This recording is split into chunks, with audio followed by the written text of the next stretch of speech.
And then church. Church was the worst. Here at Utah Mom Show, we believe that healthy moms will raise happy, healthy children. And when moms feel supported by their community, them and their families can live a more fulfilled life.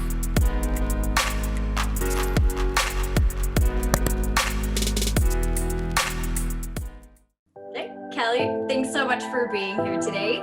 Yeah, I'll just jump right into this. And so something we didn't do before, we have your bio now. Fun. Yeah, you're our third guest on the show. So thanks for providing a bio. So let me read this really fast. So Kelly Walker is an international motivational speaker, author, podcaster, and manifesting mentor. She has been featured on over 300 media outlets from ABC, Fox, NBC, iHeartRadio, and the Boston Herald. After 22 years of graphic design, Kelly decided to completely transform her life and career. She is now finally doing all the things that she has been dreaming of since she was in first grade. Getting on stage and changing the world. In the last year, Kelly has spoke in London 3 times, dozens of times in the US, visited 6 countries, and hosted 2 cruises. Holy moly, Kelly. Her podcast has nearly 200,000 downloads and subscribers. She's published 4 books and just finished her full-length personal development book, The Drive Method of Manifesting. As she continues to master the art of manifesting, she shares her experience with clients, friends, and followers all over the world. Kelly, thanks for being here. Thank you. It's fun to hear that because it's who am I? There's all your achievements. You're doing so much. True. It's fun. Yeah. Thanks for being here. I'm so excited to talk to you. Okay, so let's just jump right into the questions here. So tell us about how you got started. I know we talked a little bit before this very lightly.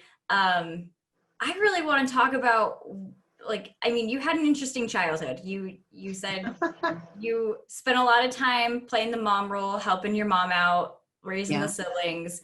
Right. So tell me just briefly that, and then momhood into your path. Okay. Well, I wanted to always be a mom since I was little. And, my sisters would always want Barbies. And I always wanted mom toys. I wanted baby dolls. I wanted the easy bake oven. I wanted to cook and clean and change diapers and everything. I was obsessed with being a mom. And so I was like, let's hurry up and get married so I can start making myself some real babies. This is my plan. Right? Right. Well, that didn't work out so well. So 28 years old, I'm still single, and I'm like, oh my gosh, this is not going to happen for me. And then when I was 29, through a series of completely insane events, that's another whole episode on its own right there. My husband, and, ticked all the boxes. It was awesome. We got married. And I was now 30 years old, married. Finally, I could start making my own babies. And 5 years later, still no babies. And so at 35, we decided to go to a fertility specialist. And they're like, oh, you have polycystic ovarian syndrome. It's going to be really hard for you to get pregnant. And we were like, great. So we started fertility treatments, 3 years of fertility treatments, cases of pregnancy tests. Did you know you can buy pregnancy tests on eBay by the case? I did not. How many is coming in that case every time? Because I've seen the 3 packs. 50. Oh my goodness. Box of 50. Yeah. So yeah. So that was me. And because when you have PCOS, you don't have regular periods. I would go 6 months having a period, 6 months straight, and then I wouldn't have one for 2 years. So I was crazy irregular. So I was like, I could be pregnant any day and not know it because I was doing the fertility treatments. Mm-hmm. I was like, eternal optimist. Maybe I'm pregnant now. So I would take a pregnancy test at least once a week, sometimes twice. So, negative after negative after negative. I started to get really depressed, really scared, really worried. And then church was the worst. I go to church on Sunday. Every woman was pregnant or had a newborn. And I was like, surrounded. Yeah. I was like, why not me? What's wrong with me? And I started to think, I must be such a horrible person. God is protecting babies from me. I literally thought that. I literally thought I would be such a horrible mother that I had to be kept from being a mother. And I was raised with abusiveness in my house. And so I thought, oh, well, I must be destined to be really abusive. That's why God won't let me have babies. Yeah, it was really sad, kind of rock bottom moment for me. And then we got a new boss at work who started physically, it felt like physically, verbally abusing us all the time. He would scream at us, cuss at us, tell us he was going to replace us with people with talent, the whole graphic department. And I was like, how can you abuse people like that at work and not get fired? And so like, I lost all faith in authority that this man could come and abuse us and nobody did anything about it. But I was already so broken at that point. If I stay here, I'm going to end up not surviving, if you know what I mean. And so I started looking for a new job and also got invited to go spend a week in Mexico with our friends who had a timeshare. So me and my husband, her and her husband, we planned this trip to Mexico, and fate aligned perfectly for me to put in my notice the day I left for Mexico. I got offered a job at a really nice place with fun people, even some of my old friends. And so when I went to Mexico, I was so happy. I was 38 years old. We had decided we're just going to be the fun couple without kids that travels a lot. And we gave up. No more fertility treatments. We're going to stop putting ourselves through this year after year after year. And so we stopped worrying about it. We went to Mexico. We had the time of our life. I went parasailing. It was amazing. And then I came home to a new job that was fun and happy, and I loved it. And a few weeks later, I started to get a really weird feeling around my uterus area. And I was like, what? No way. So I got out my last case of pregnancy tests. There were about 3 left in there. I took all 3 of them. They were all positive. And I was like, what? So yeah, so I did end up having a baby at age 39. I love it. Love He's 15 now. And by the way, Kelly, you look like you're in your 20s. So just it's like I don't know what you're manifesting over there, but right? You look great. Thank you. I tell everybody it's because I didn't have kids till I was 40. That's what happened. Kids age you. That's what I say. That's so funny. So now he's 15, and let me kind of touch base on because oh my gosh, Kelly, you went through so much, and like, I mean, a lot of women, not to make a Utah joke, but a lot of women at 28, like your friends, or they have their 8-year-olds running around, and they have their older kids, or at least a baby running around at that age. And gosh, that must have been so hard. And then to already come from, I feel like, so a lot of my story, I grew up, in an interesting situation as well. And so I think a lot of moms want to have this healthy, wonderful family because they didn't exactly have that when they were younger too. And so you're working so hard to create this, and I know. The heck. And it sounds like you didn't give up though. Like you didn't give up. And let me touch on the graphic design. So how long were you doing graphic design when this boss came in here? And 22 years. Oh my goodness. So see, that's what you knew. Yeah. That was your job. That was my life. Comfy. Yeah. You never, and this is like a 9-to-5 job, benefits, like you're comfy. Yeah.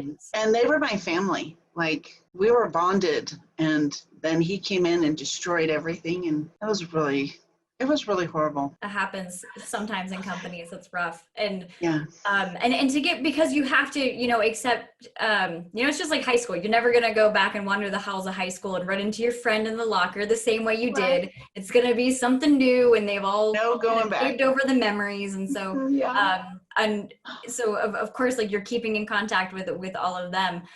What was kind of, because I mean, now you're speaking to people about these experiences because you're manifested from all of this. So what is kind of a misconception that you would say about leaving your job in that sense? Like, did everybody give you the whole heart, like, do not do this, do not pursue? Because obviously you're speaking in other countries. Like, look at you now.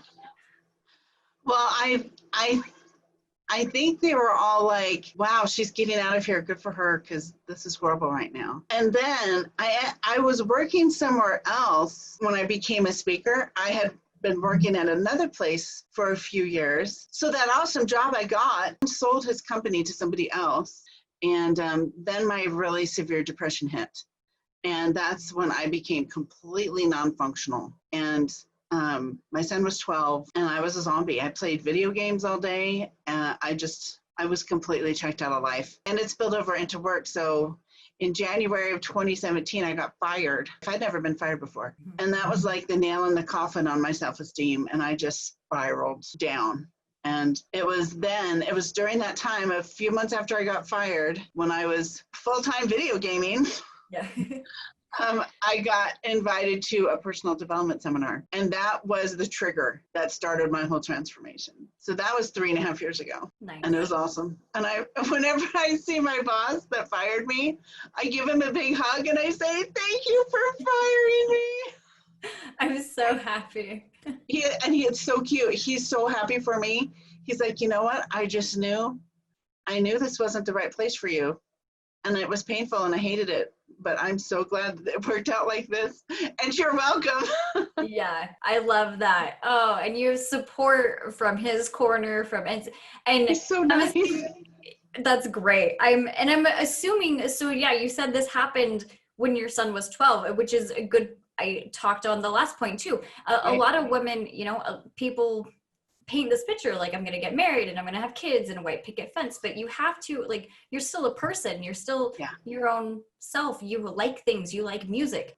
So Kelly, let me ask you, so yeah, Utah Mom Show is all about, supporting local moms. And so explain to me how because you have a podcast, you have a book, you go out and you speak. So tell me a little bit what your book and all that covers and how you help them. Okay, so I am very into figuring out how things work. Like, do you remember that show called How It's Made?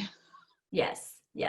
I think I've watched every episode of that show. Is that your favorite? I love it. I love figuring out what makes things work the way they work. And so when I learned about manifesting and I started experimenting with it, and then I started saying, I wake up at 4:30 a.m. or earlier every day, refreshed and ready to start my day. And I started manifesting crazy stuff.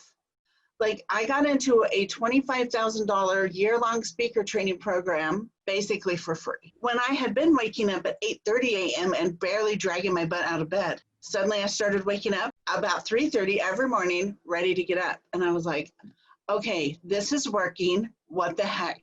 Yeah. Why is it working? So I started like really researching it and experimenting, and I came up with a formula, and I call it the drive-through method of manifesting, as you can see on my book. Nice. And it's exactly the same process as going through a drive-through for food. That's why I love it, because it's so easy to explain now that I figured that out, because everybody's gotten drive-through. And sounds like, so I really want to touch on, you have to follow good examples. It's in your morning routine, like you didn't exactly say this, but yeah, you said you just noticed yourself getting up earlier and earlier, and you're happier about the day. All of the influencers I've ever looked up, the first thing I did, I was like, how were they so successful? It's like, oh, they get up 2 hours earlier. They do something for themselves before the day starts. Every successful person has a morning routine, in my opinion.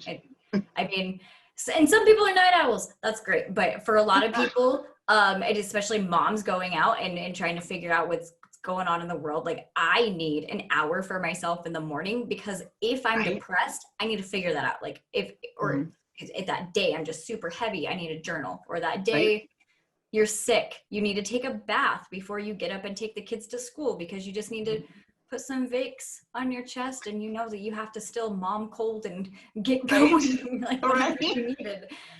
Oh my gosh. Not optional. Nice. Yeah, and so your podcast covered these same things, kind of? My podcast teaches, in my podcast, I think I don't even know how many episodes I'm at now. And I just started at the beginning, the science behind manifesting is where I started. And then I have a Facebook group, where in order to join my group, you have to tell me what you want to manifest in the next 6 months. It's part of the membership questions. So I go through those questions and I see what people want to manifest. And that's how I decide to do podcast episodes. So like right now, people are really struggling to find new clients because COVID, their old ways aren't working anymore. So I've been focusing a lot on how to manifest more clients. And like I do a whole month of money every year where all we talk about is manifesting money. And I do a whole month where all we talk about is manifesting better health. November, I usually do how to manifest not wanting to throat punch everybody at the holidays. Not how I phrase it, but that's what I mean. Yeah. I call it how to deal with difficult people. Yes. So, and I love that because it sounds like you're helping.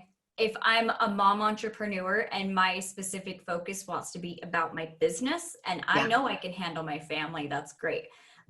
If you want to, harsh example, but if you were a mom at church and you're just feeling a little resentful of everyone else that can get pregnant and have babies, you're going to teach someone how to manifest a better mindset about that, because it's not about what you don't have. It's about where your focus is. So exactly. Yeah. Exactly. Oh, I love it. You're just a jack of all trades working on some manifesting. I love it. So tell me, what is some advice that you would give somebody that wanted to also help manifest or be a speaker to something that they're passionate about? So what advice would I give someone that wants to speak about their topic? Is that what you mean? Number one advice I would give anybody is if you want to be a speaker, you need to be speaking. Where is the one place you can speak for free any time of the day? Social media. Exactly. If you are not spending your social media energy on showing the world that you're a speaker, then you're not serious about being a speaker. I love it. And don't be afraid to do it. Like, just put yourself out there. It'll come second nature. The fear is there. Everybody has it, but it's irrelevant. Don't let the fear make your decisions. Let your goals make your decisions. Go live on Facebook at least once a week. Like, that's minimum. Minimum. Once a day is even best. I know that's a lot, and people might think, well, I'll run out of things to say. There's always something to say, and there's always somebody new listening. Right. If you're passionate about anything, if you're passionate about suicide awareness, talk about that. If you're passionate about, toddlers joining the lunch program as well to sit next to their brother and sister, maybe that's all you talk about. I don't know how much headway you'll make on that subject, but whatever you're super, super passionate about, do it. Start talking. Just do it. Start a blog, start a podcast, Facebook Lives regularly. When you put out into the world that you are a speaker, people will think of you when they think of your topic. And they've got an event or somebody asked them, do you know somebody that speaks on this topic? If you've been doing Facebook Lives every week on that topic, for sure they're going to think of you. Oh, great advice, Kelly. And then the last question that we have for you today is, what is your favorite quote and why? Man, I have so many favorite quotes. Let me think what my best favorite is. Like, we have to quote, people that we admire. That's how we evolve. Absolutely. I love quotes. Unless you're quoting the Grinch, then he's an opposite spectrum. Yeah, exactly. Oh, that's a good one too. Oh man, I have so many good quotes in my book. Give me two. Give me two. Okay. So the thing I love to teach about manifesting is that what you focus on grows. And I can't stress that enough. In manifesting, my formula is teaching you how to change your focus from what you don't want to the pain of not having what you want, which is what most of us focus on, and channeling it into focusing on how grateful we are going to be when that happens. So we're focusing on what we want, which is teaching our brain to find more evidence of ways to make that happen. So my second, here's my first favorite quote. This is by Joseph Murphy. Thoughts are things. What you feel, you attract, and what you imagine, you become. I love that. quintessential definition of manifesting. Yeah. And then my second one is by Les Brown. And this is about the focus. He says, too many of us are not living our dreams because we're busy living our fears. Whoa. Right? That one. They're like, well, I don't know about me in front of the camera or me doing there. I don't know about like, right? well, I feel It's all like about I fear. don't know is the middle of the fear. Like that's like the bridge is the I don't know. You're not going to go get the answer. Well, just quote myself. Made that up on the spot. Beautiful. But yeah, it's like, oh, I don't know. Because I don't think I'd be good at it. So you just stay on the I don't know bridge. Yeah, exactly. I love that. The I don't know bridge in the middle of the fear fog.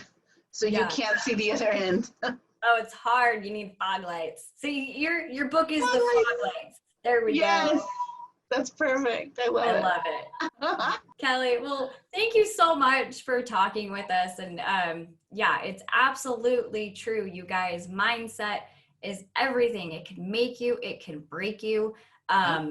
If you have traumas, you know, we need to address them. We need to work through that. You know, you're not, just because you're broken doesn't mean you have to stay broken. And everybody can get you what you need. So. Right. And I think everyone is broken on purpose with a goal in mind for them to figure it out and then help all the people they attract that have similar brokenness. And until you figure yours out, you're leaving all those people hanging in pain. Yeah. Once you know, you have to teach. And that's like a great example because like you don't have to be a speaker, but be that example and like be that in your little community, guys. Yes, exactly. Yeah, you don't have to be a speaker to do that. Yeah, exactly. Well, I love what you're doing. I love what you're teaching. So yeah, we will link all of her information below, her podcast, the group, social media, all of that information. Cool. Thank you so much, Kelly, for being here. We'll talk to you guys later. Okay. Thanks for having me. Yeah, of course. We had fun. Me too.